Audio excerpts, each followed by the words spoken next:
We always talk about autism this time of the year, usually because of its exposure at the RBC Heritage. This year, obviously, a little different from that standpoint. The goals of autism awareness, though, do not change. Lorrie Spencer of Autism, Inc. joins us. Lorrie, from my experiences, autistic kids and adults crave routine, and routines have kind of gone out the window with the coronavirus. How are you helping parents and caregivers during these times?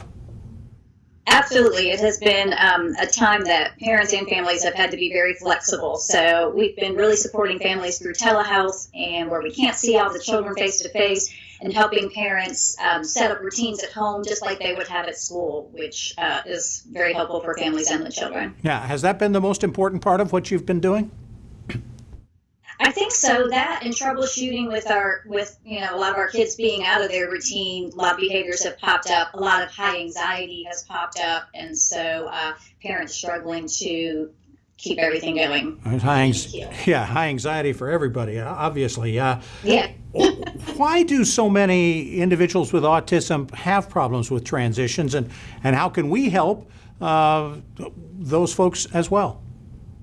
Sure. Well, it's difficult for individuals with autism to predict.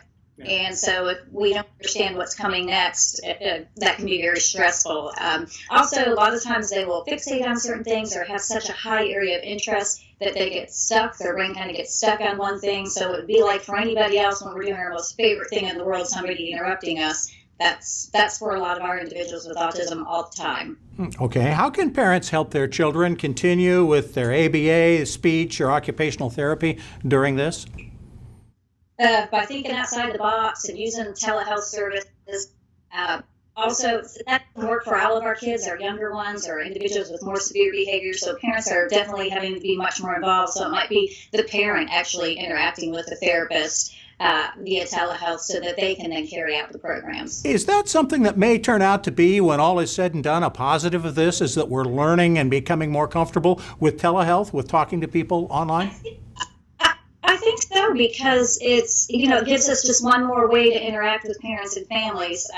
Obviously, nothing beats face-to-face, but it's great so that when families are traveling or on vacation or when therapists can't get where they need to go, we still can interact and also see things that might be happening at home that we might not see at a center or at school. Good stuff. Thanks so much, Lorrie. The website, autisminc.net, a good place to go to find out where you can access more of these resources. Lorrie Spencer of Autism, Inc. We appreciate it so much. Thank you. All right, up next, something that would happen, virus or not, but just seems to matter a little more these days. Stay with us.